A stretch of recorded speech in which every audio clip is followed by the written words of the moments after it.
Robert Spencer here for Jihad Watch, answering the question, what is Sharia? Sharia is the path to the water. That's what people will tell you. And it is a wholly benign system of individual religious practice for Muslims. The instructions that they should pray 5 times a day, the circumstances under which they are obligated to make ablutions before they pray, various marriage laws, and so on.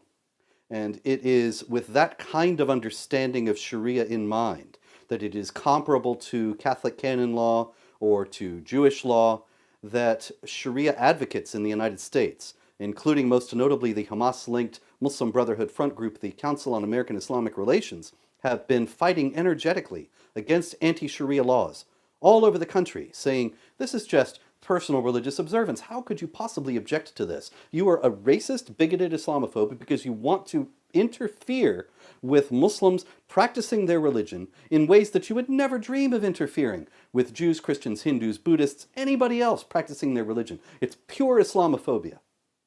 Well, I'm here to tell you that, as you might expect, that's not the case.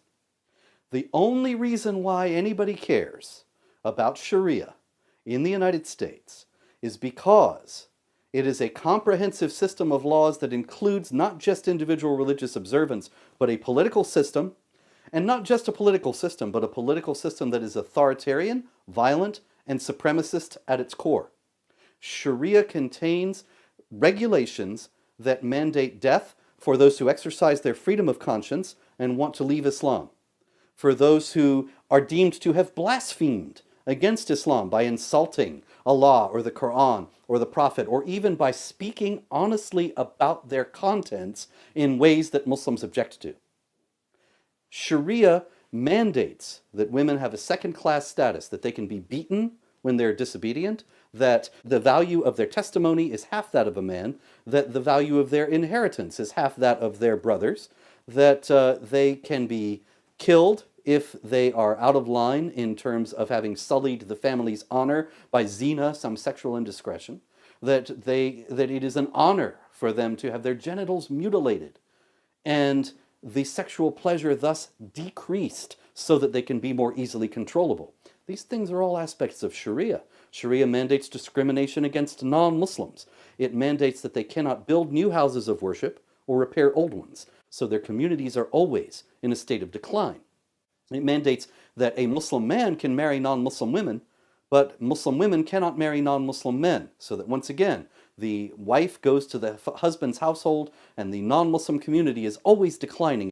They cannot hold authority over Muslims, so that the non-Muslims are at the most menial levels of society because they can't even have a small business in which they would employ Muslims. That's not allowed. They might have one in which they are all Christians or all other non-Muslims in this business, but even then they would always have to defer to Muslim competitors who had Muslims on their staff. So that you have, for example, the colloquial term, the slang term for Christians in Pakistan is sweepers. And many times you will see news items where Muslims are speaking derisively of the sweepers because the Christians can only hold the most menial jobs in society and they sweep the streets. They are sweepers. Now, this is all considered to be the divine law, the law of Allah, the perfect and immutable law of Allah. Chapter 5, verse 3 of the Quran says, "This day I have perfected your religion for you." Those who are holding out great hopes for Islamic reform should ponder that. How can you reform what's perfect? How can you reform what you have been taught is something that is already in its best possible form? It can't be done.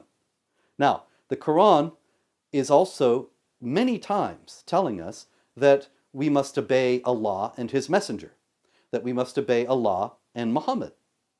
But very little is said about Muhammad in the Quran. He's only mentioned by name 4 times, and there's quite a lot of reason. You can see my book, Did Muhammad Exist? Quite a lot of reason to doubt that those actually even refer to Muhammad themselves, and that's only 4 references.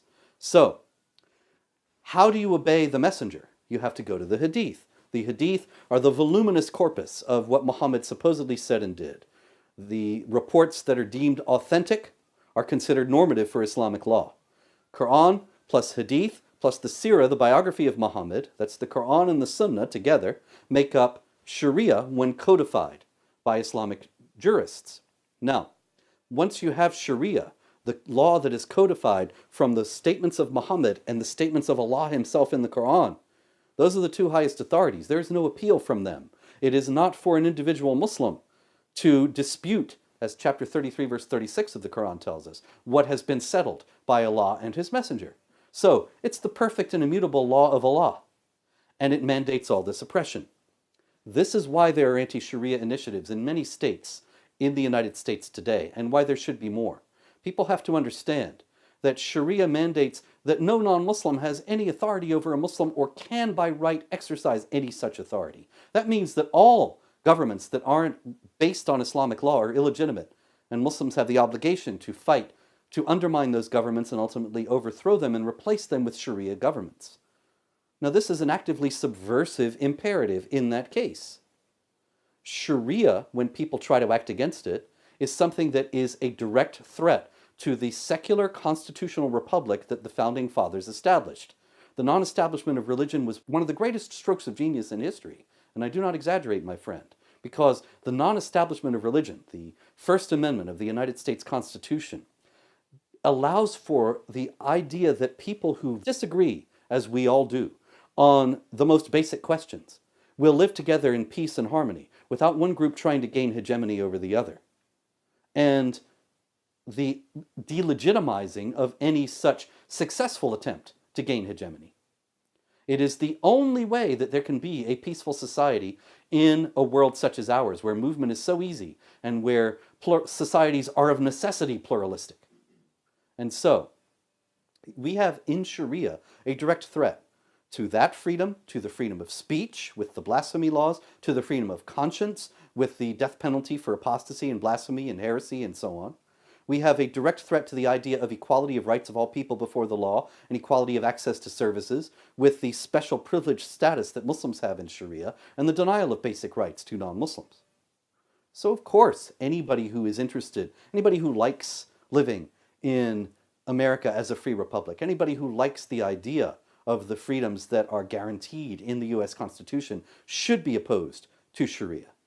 And those who aren't, and those who obfuscate and say that Sharia is simply a matter of personal religious observance, they're not being honest. And you gotta think, when people are not being honest with you, they may not have your best interests at heart. I'm Robert Spencer. Thank you.